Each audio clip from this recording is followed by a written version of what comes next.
Halo Bray, kembali lagi di gaptek.id dan di sebelah gua ini udah ada PC rakitan Mini ITX nih. Karena video ini tuh bener-bener spesial ya. Kalian udah bisa ngeliat lah dari awal kalau durasi video ini tuh bakalan panjang banget. Karena rakitan Mini ITX kali ini gua nggak cuma sekedar ngerakit PC, habis itu ngebahas spesifikasi dan benchmark seperti biasanya, tapi gue juga bakalan ngobrol sama seseorang nanti. Yang bikin spesial lagi dari PC rakitan Mini ITX kali ini ialah karena gue menggunakan RTX 4060 low profile, yang mana RTX 4060 low profile ini ukurannya tuh cuma sekitar satu jengkal manusia dewasa lah rata-rata ya. Jadi cocok banget buat kalian yang memang mau rakit PC SFF build. Bahkan untuk casing ini aja jadi berasa masih lebih lega. Dan menurut gue seharusnya RTX 4060 tuh ya memang ukurannya segini, karena RTX 4060 tuh efisiensinya luar biasa, powernya nggak gede, cuma butuh 1x8 pin, dan dia punya karakteristik yang adem gitu.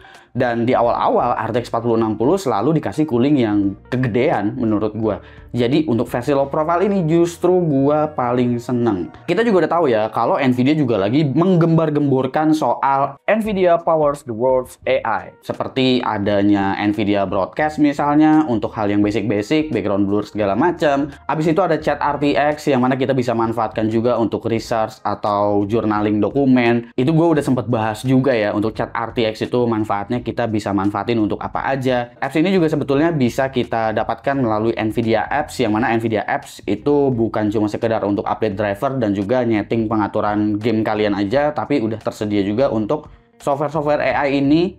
Kalau kalian misalkan mau download, jadi nggak perlu cari-cari lagi. Jadi hitungannya sebagai launcher juga lah si Nvidia App ini. Dan mungkin kalian agak bingung juga ya, sebetulnya AI ini bisa dimanfaatkan untuk para profesional atau enggak sih? Maka dari itu nanti kita bakalan ngobrol sama praktisinya langsung. Mereka ini adalah orang-orang yang memang profesional dan udah nyemplung ke industrinya langsung, bahkan dapat klien yang lumayan luar biasa banyak. Bukan klien ecek-ecek pula yang didapetin sama mereka, berkat mereka ngulik AI dan mereka bilang bahwa mereka menggunakan RTX 4060 juga. Jadi cocok dengan rakitan PC kita kali ini.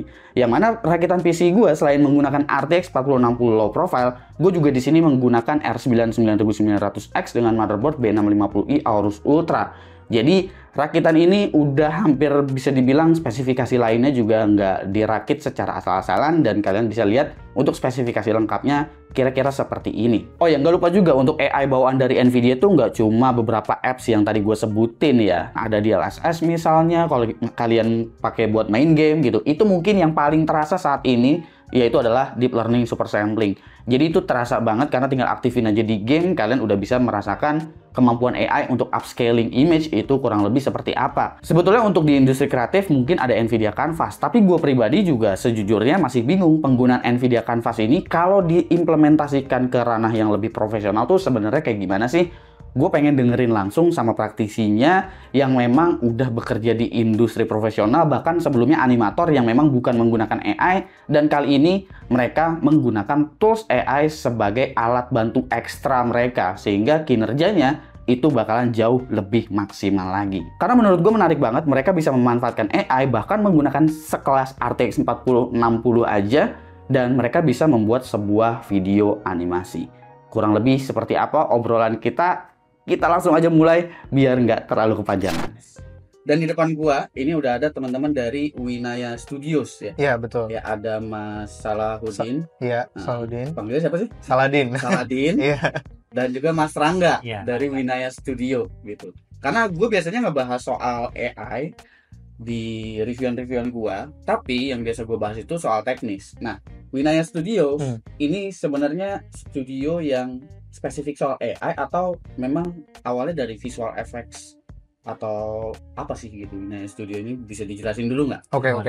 Kalau Winaya Studio sebenarnya dia lebih ke studio animasi sih awalnya. Jadi lebih ke ya biasanya ngerjain project-project 3D, visual effect, emang biasa kebutuhan untuk iklan atau untuk film gitu. Cuman makin kesini karena perkembangan zaman juga makin maju, terus mulai masuk AI juga, jadi kita pengen keep up juga tuh, nggak pengen ketinggalan juga. Jadi kita juga mencoba untuk mendalami AI yang bisa diterapin di animasi juga gitu. Ya. Berarti ini skalanya tuh cuma di animasi aja atau ada PH yang memang benar-benar sampai offline editing, ada kameramen segala macam gitu-gitu ada juga. Kalau sebenarnya kalau Winaya Studionya lebih fokus di animasi. Oh iya. Nah, cuman kalau secara personalnya saya lebih ke syuting itu juga, kayak misalnya produksian. Saya juga sebagai director dan juga Filmmaking lah. filmmaking, gitu. nah Iya. itu. Tapi itu di luar Winaya. Tapi kalau Winaya Studio tuh lebih fokus di studio animasi. Betul. Gitu. Nah, mengenai AI ini sendiri sebenarnya kan Winaya Studio sendiri kan pas lagi mengerjakan proyek-proyek itu sudah mulai menggunakan AI itu, cuman masih sedikit-sedikit gitu. Iya, betul. Nah, dengan perkembangan yang sangat pesat dengan AI, teknologi AI ini, nah kita tuh beride gimana caranya, kayaknya kita bisa bikin karya kita sendiri nih, film animasi, tapi dengan memanfaatkan AI gitu sih. Makanya tercipta lain. Iya. Ini menarik banget soalnya gua kan dikontak sama Nvidia. Ya kan? Untuk ngebahas soal AI. Udah sering gua juga untuk ngebahas soal AI dan kayaknya bosen ya untuk ngebahas AI pakai software yang itu lagi dan cuma ngukur performance lagi gitu. Nah, gue pengen nunjukin ke penonton gue gimana sih sebenarnya di real world skenario-nya, terutama di industri nih. Kebetulan ketemu sama Winaya Studio yang memang udah terjun juga langsung ke industri dan udah sempat menggunakan AI. Terlebih lagi di sini dari kalian kan udah sempat ngirimin juga nih ya video jadinya ya. Iya, teaser lah ya. Teaser trailer gitu lah ya. Ini teman-teman bisa lihat juga. Ini berapa persen dibikin sama AI? Kalau sebenarnya berapa persen kalau secara visual, semuanya pakai AI. AI. Tapi kayak misalnya karena kita pengen build kayak IP dan karakter kita sendiri, kayak sketsa, kayak desain sama warna, kayak desain baju, semua kita bikin dari sketsa, tapi kita generate semua dengan AI. Iya, gitu. Betul. Jadi emang di sini memang ada yang full AI, cuman ya itu kayak Parangga tadi mention, karena kita mau bangun IP kan kita harus punya benchmark sendiri tuh. Seperti karakter harus sesuai dengan apa yang kita gambar dan environment dan lain-lain. Jadi memang secara karakter pun kita build itu mulai dari sketsa, dari konsep. Jadi memang ada yang ngakonsep, kemudian dari konsep itulah kita generate jadi AI yang nanti bisa se-fleksibel mungkin, bisa diapa-apain gitu. Jadi misal mau digerak mau di pose apapun, mau ditaruh di scene manapun, mau dalam bentuk pergerakan seperti apa. Nah, itu bisa kita develop sedemikian rupa, tapi based on dari konsep kita gitu. Oh, berarti konsep atau sketsanya ini tujuannya adalah untuk bikin konsistensi dari karakternya kali ya? Konsistensi juga lebih ke kayak copyright-nya. Karena kan AI itu terbentuk dengan copyright sendiri. Sama ya, kalau dibilang berapa persennya, bisa dibilang secara konsep kreatif sama konsep desain itu benar-benar kita kerjakan. Cuman AI itu membantu kita untuk mengenerate semuanya jadi lebih cepat aja gitu. Iya. Salah satunya mungkin contohnya dari pembuatan environment lah ya. Ada kayak generate environment yang kita tuh build-nya pertama dari 3D dulu nih, kayak yang di point 7A ini. Nah, kita kan kita tetap build base-nya dari 3D. Nah, cuman kan kalau secara workflow konvensional kan biasanya kalau kita modeling harus detail tuh. Misalnya kita modeling rumah harus detail. Misalnya konsep kita pengen rumahnya itu rumah dengan dinding kayu. Berarti kan kita modelingnya harus sesuai dengan bentuk kayu seperti apa. Teksturnya kita masukin tekstur kayu. Tanahnya kita juga biasanya detailing dan lain-lain gitu kan. Dan itu makan waktu. Dan ini cuma dibikin-bikin aja. Nah, ini dengan AI kita cuma bikin base-nya aja gitu kan. Cuman dengan modeling yang bisa dibilang asal-asalan. Yang penting secara visual kita punya gambaran nih, pengennya layout-nya kayak gini. Kemudian kita oper ke AI untuk di-generate.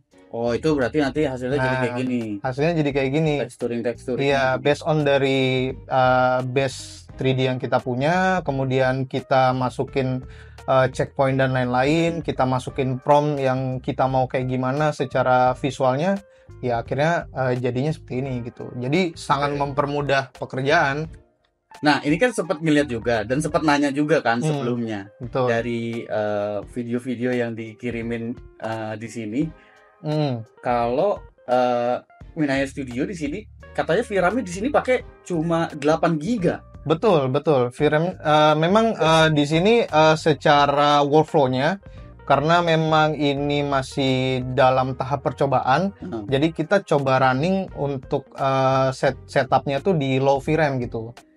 Oke, berarti harusnya buat teman-teman juga yang memang pakai GPU-nya itu VRAM-nya ada di 8 GB harusnya bisa banget. Possible untuk Possible bikin video banget. seperti tadi dong. Iya, betul.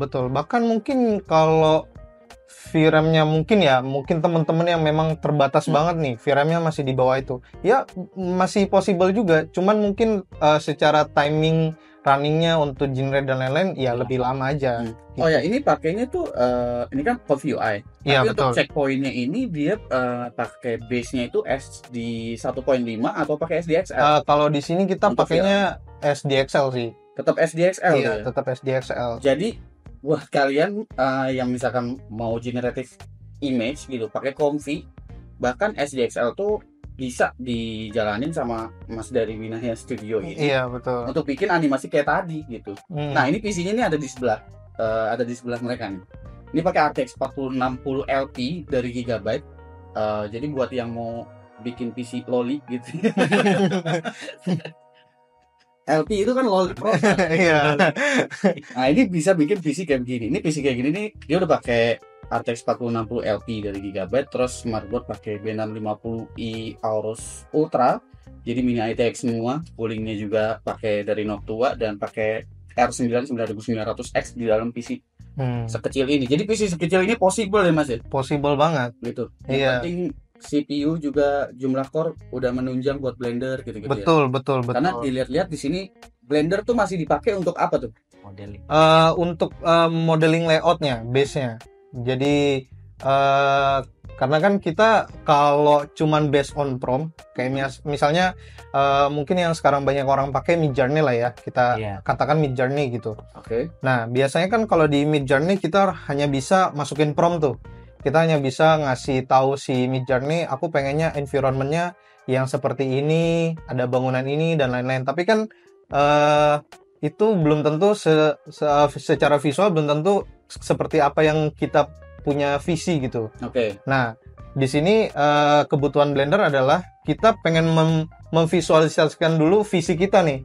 Pengennya si environment-nya kayak gini, karakternya kayak gini, secara bentuk layout bangunan dan lain-lain seperti ini, karakternya juga secara bentuk seperti ini. Nah, dari situ baru jadi base untuk si AI untuk belajar bahwa oh dia pengennya kayak gini, tapi dari prompt-nya masuknya kayak gini. Nah, di-combine lah itu jadi hasilnya kayak yang bisa kita lihat kayak tadi gitu.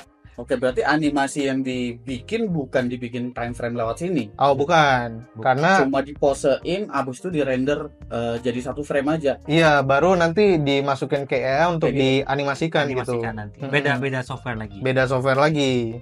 Oh, gitu. Nah, untuk background-nya itu sebenarnya bisa nggak kita pakai software lokal juga kayak Comfy gitu, macam kayak Nvidia itu kan ada Nvidia Canvas ya.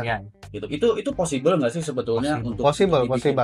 Kalau sebenarnya kalau Nvidia Canvas itu kan dia secara output dia lebih ke realis ya. Nah, ini ya. Nah, kalau Nvidia Canvas ini kan sebenarnya dia secara output kan dia lebih ke realistik. Jadi secara looks dia memang looks-nya tuh realis. Sedangkan misalnya kita pengen bikin produk yang looks-nya 3D animation. Iya, 3D animation gitu, looks-nya animation itu kan di Canvas tidak bisa mengakomodir itu. Akhirnya dari Nvidia Canvas ini bisa kita bikin layout-nya dulu. Ya kan, sesuai yang kita visual, misalnya ada 2 gunung, terus ada sungai di tengah atau ada danau di tengah gitu kan. Ada pohon-pohon di sampingnya. Kemudian dari sana kita bawa ke Comfy untuk di-generate style-nya. Iya, style-nya diubah.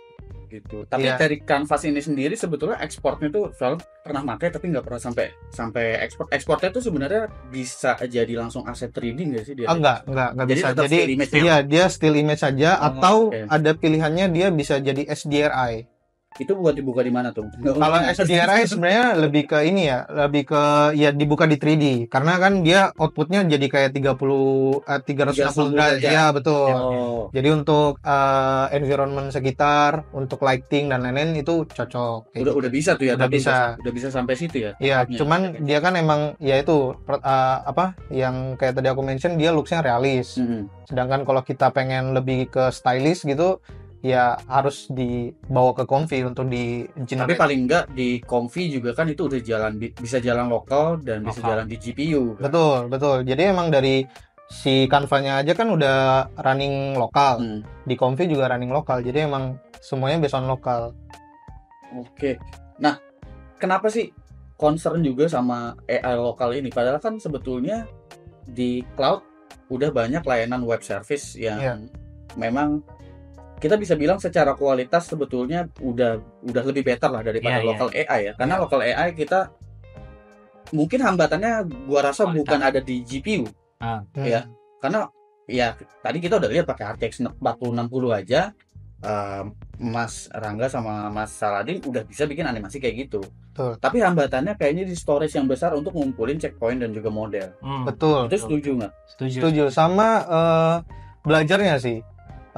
Resource-nya mungkin di platform-platform itu udah banyak yang sharing. Cuman kan masih di luar, masih orang luar negeri lah ya yang buat, dan mungkin secara penjelasan pun kadang kita juga nggak terlalu ngerti ini maksudnya tuh gimana. Jadi masih tetap harus ngulik gitu. Nggak kayak kalau kita cloud base kita tinggal ngetik prompt terus jadi gitu. Iya, model juga bahkan bisa otomatis keluar. Iya, betul. Gitu. Nah, tapi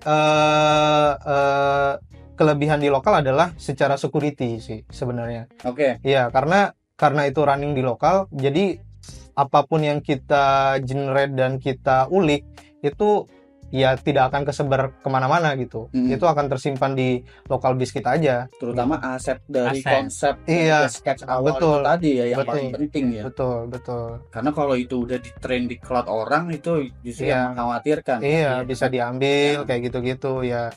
Sekuritasnya itu sih penting juga Sama sebenarnya. kalau boleh nambahin kenapa alasan kita pakai yang offline bukan cloud base, masalah konsistensi dan masalah konsistensi dan poin tentang kayak misalnya desain karakter gitu. Desain karakter dengan kita menggunakan sistem seperti ini offline, kita bisa kayak mendesain karakter kita sendiri dan nanti di-render sesuai dengan keinginan kita semua. Terus habis itu kayak background juga gitu kan. Kalau kita cuman pakai cloud itu bisa keluarnya bisa random gitu. Kalau ini benar-benar terkontrol sama kita, makanya kita melihat ini sangat potensial sekali untuk kita membuat film animasi yang membutuhkan konsistensi dari awal sampai akhir gitu, nggak random. Kan kelemahan dari cloud itu random, tiba-tiba bajunya seperti ini, mukanya seperti ini, backgroundnya asalnya seperti apa berubah. Nah itu kan susah dikontrol. Kalau kita menggunakan metode offline ini, semuanya bisa dikontrol dengan kayak misalnya posisi rumah, bentuk layout, pose, semuanya bisa kita kontrol gitu. Iya. Kalau pose ini kan juga kadang kalau kita generate by image kan maksudnya cuman by prompt kan kadang ketika dia berubah pose kan dia berubah looks lagi tuh. Iya. Nah, misalnya kita udah generate. Gimana tuh? Nah, misalnya kita udah generate dia secara berdiri, bajunya udah sesuai nih. Tapi ketika kita ngasih prompt posenya beda, udah berubah lagi. Berubah baju, berubah muka, berubah style. Meskipun kita masih menggunakan sheet yang sama. Betul. Nah, itu bisa berubah juga. Bisa kalau by prompt kan. Oh ya, by prompt ya. Nah, sedangkan kalau workflow yang di sini Winaya pakai itu dari karakter sheet kita, dari konsep pertama kita, ketika kita sudah generate jadi satu karakter, itu karakternya kita buat jadi 3D dulu. Gitu. Oke, jadi posenya dari Blender, kita bikin posenya kayak gimana aja, di render satu frame. Iya. Kemudian di prompt dengan dimasukin ke prompt yang sama, hasilnya akan sama. Oke. Gitu. Jadi Comfy di sini tujuannya adalah untuk texturing dari si low poly blender tadi. betul. Paham gua. Betul. Lempar CV gua kan. Iya, karena yang gue lihat di sini kalian masukin Comfy-nya tuh masih low poly dan setelah kalian masukin ke sini ini gambar jadi detail banget. Iya, betul. Tapi nggak mengubah yang ada di Blender. Itu. Iya. Itu. Betul. Iya, betul seperti itu. Dan dari situ barulah kalian nanti poles-polesnya tuh tadi pakai Photoshop gitu-gitu ya. Nah, berarti kalian pakai cloud-nya itu untuk apa? Pertama kebutuhannya untuk yang dari image ke 3D. Kenapa butuh AI di sini? Karena ya kita pengen ngasih lihat kalau workflow-nya bisa dipersingkat seperti ini, nggak butuh yang harus ada orang nge-modeling lagi gitu. Nggak nge-sculpting. Iya, sculpting sesuai apa konsep sesuai kita. dengan gambar si still image-nya gitu ya. Betul. Dijiplak lah. Iya, betul. Kasarnya mah. Jadi karena sebenarnya kan kebutuhan 3D-nya bukan dipakai untuk produksi utama. Jadi bukan looks 3D yang kita cari, tapi kita pengen bikin karakter itu bisa berpose gitu sesuai yang kita mau. Makanya butuh di-convert ke 3D dulu gitu. Nah, nanti dari kalau kita udah punya produk 3D-nya, kemudian kita bawa ke Mixamo yang dia nge-generate auto rigging. Oh, itu Mixamo tuh yang Adobe juga ya? Punya Adobe, betul. Adobe, ya? Ini tuh dia langsung ngebikin semua join-joinnya gitu berarti? Betul. Kita cuman ngasih titik aja. Jadi kita ngasih tahu, oh ini bagian pergelangan tangan di sini, lutut di sini, dagu di sini. Cukup membantu ya berarti? Iya, jadi sebenarnya kita tinggal masukin titik-titiknya aja. Nah, gue jadi penasaran, pengen nanya. Ini kan semua prosesnya satu scene kan? Dari video tadi kan ada beberapa scene kan? Iya. Ini memangkas waktunya jadinya berapa lama untuk satu scene-nya? Banyak banget sih. Misalkan katakanlah satu scene tadinya tanpa pakai tools AI. Terus sekarang satu scene ini itu pakai full AI kan ini? Iya, betul. Karena di Blendernya cuma pakai dikit banget. Benar. Cuma buat pose, buka file, pose, render, terus Iya. texturingnya pakai Comfy. Iya. Nah, dibanding dengan misalkan full pakai Blender untuk texturing, pose, modeling banyak. bahkan modelingnya sampai bikin time frame buat animasinya gitu. Iya, betul. Selain mangkas waktu pengerjaan, efisiensi sih. Karena kan biasanya kalau efisien, kan? Kalau secara konvensional kan biasanya itu stepnya banyak orang nih. Iya. Ya, butuh modeler dulu. Dari modeler nanti dia oper ke yang ngetekstur dan lain-lain. Habis itu dioper lagi ke lighting render kayak gitu-gitu. Ada juga namanya loop dev dan lain-lain kayak gitu. Banyak lah yang terlibat. Belum kalau misalkan ada dialog itu gerak mulut. Iya. Dan juga voice over harus disesuaikan juga gitu ya. Betul. Ya, nah kalau AI yang kita bikin untuk generate video itu sebenarnya kan dia untuk generate percakapan itu dia belum optimal. Jadi kadang mulutnya nggak sesuai lah. Iya. Nah, cuman ada lagi AI yang running lokal. Berarti kalau untuk dialog bisa manfaatin si live portrait ini. Betul. Gitu ya? Jadi hasil generate video kita, image yang udah jadi video, itu kita bikin source-nya. Jadi kita record muka kita. Jadi ini kita masukin dulu nih. Nah, jadi kayak kita masukin image kita, terus kita masukin source video kita. Ini runningnya lokal sih, soalnya bisa lihat itu kan pakai localhost. Sekitar 20-30 detik itu untuk scene berapa detik ini? Ini record. Nah, ini nih. Bisa video jadinya nih. Ini kan dia bakalan ngikut ke sini kan? Iya, 2 detikan kayaknya. 2 detik ya. Iya, 4 detik. 4 detik ya. Iya. Lumayan lah. Iya. Jadi ini dari image still, nah dia bisa niruin sesuai source yang kita kasih. Jadi ekspresi muka, dialog juga ngikut ya. Betul. Iya. Jatuhnya jadi kayak ngerik VTuber aja ya. Mirip tuh, mirip. Jadi ya kita voice over tuh sembari berekspresi aja jadinya. Iya. Karena nanti hasil rekamannya bisa dipakai buat ngerik ini. Iya, betul. Jadi nanti kita pakai mengaplikasikan suara sama ekspresinya kemudian di sini. Iya. Di live portrait ini. Jadi yang dialognya pakai live portrait, tapi kalau nggak ada dialog masih bisa possible buat image to video yang biasa ada di cloud gitu ya. Iya. Nah, sebelumnya juga ini kita kalau yang barusan sampel kan dari still ya, dari still. Iya, dari still. Nah, tapi kita nextnya ada juga yang memang kita gerakin dulu videonya tanpa lip sync.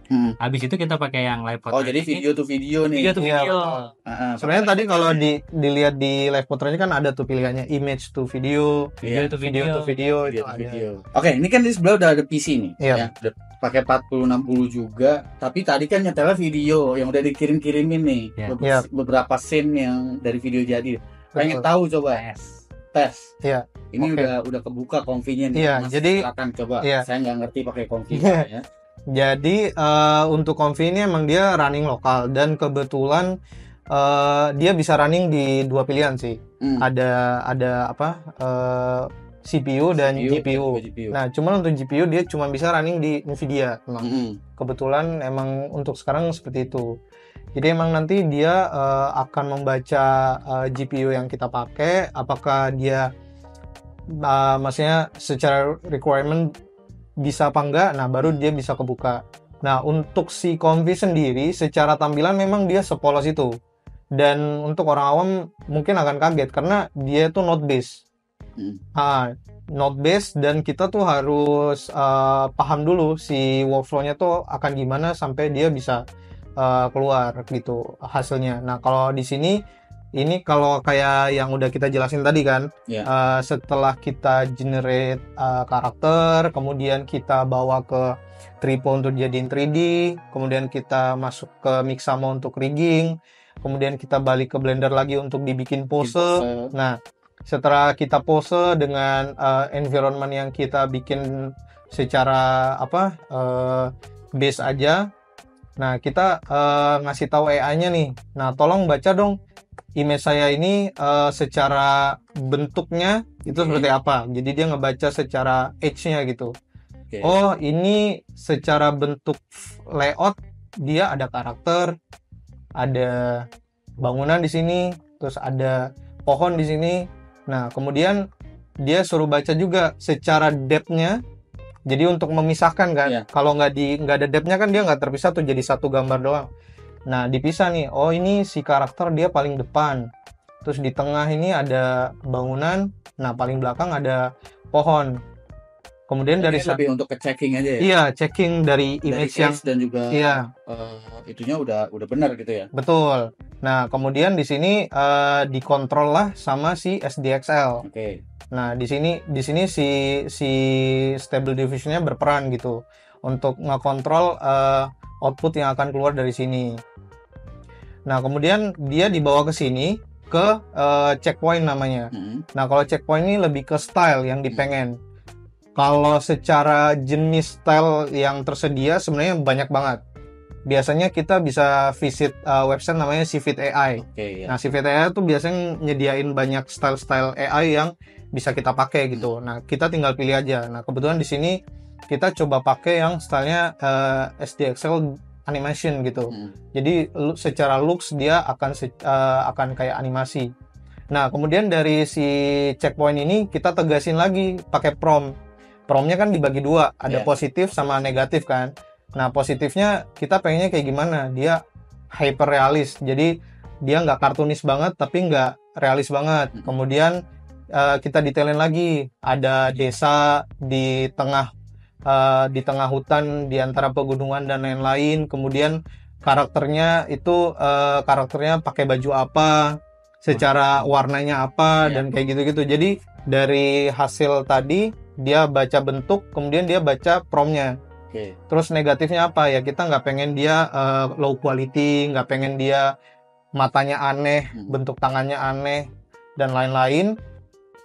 Terus diprosesin ke sampler ini secara kayak ininya lah, buat ngemasaknya. Jadi dari semua yang udah dikumpulin dimasak di sampler ini, kemudian dia jadilah suatu produk ini gitu, yang based on apa yang kita mau tadi gitu. Dan ini betul-betul sama ya kayak kayak apa yang udah kayak apa yang di-input. udah kita input kan. Iya, cuma Secara bedanya manual. ini low poly, itu udah high texture. Iya, betul. Gitu. Dan ini sesuai dengan konsep art karakter kita di awal. Dia nggak melenceng. Secara baju. Bahkan baju pun bisa sama. Iya, bisa sama.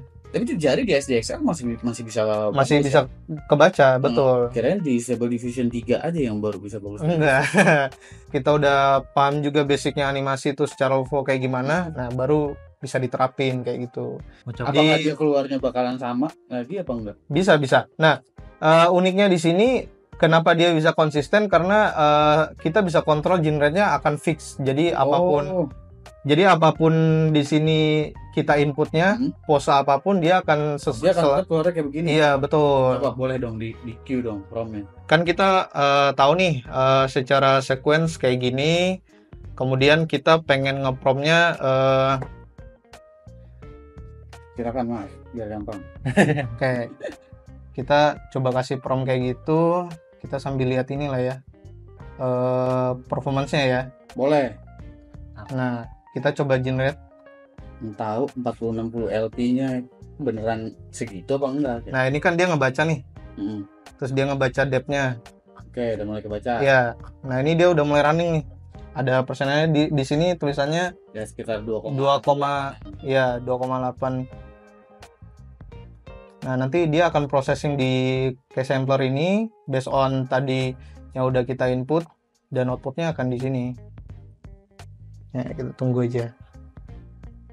2,8 iteration per second. Nah, biasanya tuh gua tuh pakainya Stable Diffusion Automatic 1111 karena nggak banyak stepnya kayak begini kan. Beda-beda tuh jatuhnya tuh. Ya, Masuk ke sini dia berapa lama, masuk ke sini dia berapa lama kayak gitu. Sampai akhirnya di generate jadi gambar kan. Tapi dengan stepping yang sepanjang ini buat 4060 LP ini udah kencang sih. Iya. Ini SDXL. Dan 4060 LP itu dia rating power tuh rendah dibanding yang lain, cuma 100 watt. Oh, Gitu. Cuma 100 watt aja. Berarti nggak konsumsi listrik banyak dong ya? Nggak konsumsi listrik banyak, makanya kan dia bisa ukurannya kecil. iya. Berarti kayak ini hybrid laptop PC gitu ya jatuhnya ya? Sebenarnya 4060 laptop itu rata-rata 100 watt sama ini. Oh iya. Nah kayak gini kan? Nah, Kayak gini jadinya. Dia akan looks-nya akan sama. Oh, Gitu. ya. Iya. Jadi mau kita gimanain udah karena kita udah Jadi kalau mau bikin ginian harus ngerti pakai Blender nggak? ngerti sebenarnya kalau tools yang untuk 3D kan nggak harus Blender ya. Sebenarnya software lain juga bisa gitu. Iya, Cinema 4D. Ya yang penting kita punya base knowledge tentang 3D juga. Oke. Itu Karena di sini memang secara concernnya kan AI untuk di animasi gitu. Animasi. Iya, gitu. karena kita menggunakan outputnya pengen animasi look 3D dan bentuknya 3D. Kalau misalnya pun dari sketsa gambar pun masih bisa di sini ya Mas ya. Iya, betul. Iya, jadi misalnya kita bisanya gambar, tapi gambarnya karakternya bisa konsisten, bisa pakai gitu juga di sini gitu. Oke. Bukan cuman Blender. Sama tadi pakai Nvidia Canva juga secara workflow sama aja, cuman menggantiin dari hasil dari Blender itu ya Mas ya. Iya, betul. Gitu. Sebenarnya ujungnya masuk lagi ke Blender ya? Nggak usah. Oh, nggak usah. Nggak usah. Masnya Blender ini lebih ke tools untuk ini sih, karena kita ada kebutuhan Compositing. karakter kan. Iya, untuk Layouting. layouting, Iya, gitu, gitu. gitu. kamera, ya. Iya, betul. Gitu Jadi sih. ibaratnya studionya nih si Blender ini nih, Iya. ya kan? Kita mau nge-shot Apa? dari arah mana? Mana ya bentuknya gimana gitu. Nah, itu bisa sesuai dengan keinginan kita secara konsep gitu. Tapi alat masaknya bukan lagi Blender jadinya gitu. Betul. Iya benar. Ya ini kayak cuman dari base yang kita lihat tadi di sini. Dan ini keluarnya resolusinya berapa? Ini Kalau 4K, kalau ini kita 4K karena ini ya karena di sini kan bisa di Udah upscale langsung juga. pakai upscaler ini Iya. ya, bahkan dengan waktu speed. Betul. Ini kalau pakai integrated GPU sih besok ya baru. Iya. Terakhir deh. Mas Rangga sama Mas Saladin sehari-harinya tuh di studionya sebenarnya pakainya PC apa laptop atau pakai apa? Kalau aku kebetulan karena udah lama build PC, jadi ya pakainya PC. Kayaknya PC desktop. Iya, PC desktop. Gitu. Berarti ya karena sebelumnya ngerjain itu pakai RTX juga. Iya, betul. Gitu. Cuma untuk CPU pakai apa? CPU cuman kalau aku ya, cuman pakai Intel i5 tapi yang Gen 10 masih kan. Masih Gen 10 tuh. Iya. Kan. Karena bikin karya sebagus itu gua nggak bisa. Karena setelah maksudnya kan kita nyoba juga kan, nyoba-nyoba yang nggak terlalu begitu pengaruh juga si CPU-nya. Kebanyakan pakainya di GPU. Iya, betul. Butuh GPU-nya yang gede, ROM-nya yang gede terutama kan. Tapi kalau di rumah pakainya RTX berapa? Kalau di rumah kebetulan pakainya masih yang 2080. Oke, high end di zamannya. Tapi High end di sekarang zamannya. udah diketekin sama yang 100 watt doang. Betul. Kerasa nggak listriknya? Iya, berasa sih. Dengan performance yang kurang lebih mirip kayak Lumayan. 40. Kalau listrik rumahnya kecil sih sekali nancep jeglek dulu tuh. Nah, kalau ini Kalau saya kan sebenarnya kan kita bekerja sama nih. Kalau saya lebih mostly ke konseptor, karena director sama ide cerita. Nah, kalau saya pakai laptop sih, jadi nggak. karena lebih banyak nulis gitu. Ya, gitu. Ngulik AI pun lebih ke cloud base ya. Cloud base kalau Jadi saya. nggak butuh high end PC ya. Jadi kita bekerja sama aja. Iya. Tapi laptop juga penting. Iya, Iya, benar. betul. Tapi memang Mobilitas. penting rakit PC. Benar. Betul banget. Oke, Gitu. paling segitu aja. Iya. Dari Winaya Studio ya. Terima kasih udah main nih ke tempatnya Gaptek, ke studio barunya Gaptek yang belum jadi ini. Ya. Semoga Karena makin dia sukses lah ya. Amin, mudah-mudahan gitu. Siap. Tapi bukan berarti VRAM 8 GB jadi hambatan. Betul. Karena pakai 2080 8 GB juga kan? Iya, 8 GB 8 juga. GB juga. Ini Betul. pakai 4060 bisa jalan 8 GB juga gitu. Tapi Iya. kalau bisa lebih ya kan, produksiannya juga mungkin bakalan lebih menghemat waktu lagi. Betul. Ya kan? Oke, thank you sekali lagi ya. Thank you. Udah jauh-jauh banget nih. Katanya dari Amerika ya. Dari Kanada. Dari Kanada. Dari Kanada sini. Jauh-jauh langsung ke sini. Samperin loh. Samperin. Oke, terima kasih semuanya. Jangan lupa ada Instagram atau ini nggak sih? Ada. Kalau Instagramnya Winaya sih belum sih ya. Oh, Pribadi, Mas. Iya, cuman kita masih Instagram pribadi aja. banyak banget Instagram nggak ada gimana? Karena untuk sekarang sih kita masih dari mulut ke mulut aja sih. Cuman tidak untuk kemungkinan. Gini semua ya brandnya ya. Oh, lihat kayak MPL apa segala macam. Iya, ya begitulah. Pokoknya juga. Iya, Pokari. Pokari. Nah, Pokari itu juga kita pakai Iya, betul.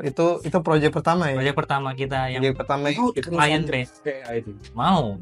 Justru mereka approach karena pengen bikin Oh, memang konsepnya pengennya iya. AI dong. Nah, cara kontak kita bisa bikin ini nggak? Bisa, karena emang ngelihat kita sering terlihat ngulik AI kan. Mereka tertarik. Iya, betul. Oh, bisa sih dari mulut ke mulut jadi kayak gitu, gue jadi penasaran lagi. Iya, begitulah. Oke, thank you ya. Iya. Siap. Thank you, Mas. Siap, thank you, Mas. Nanti ditaruh aja di kolom deskripsi semua. Siap. Siap. Beli Beli. ya. Ya.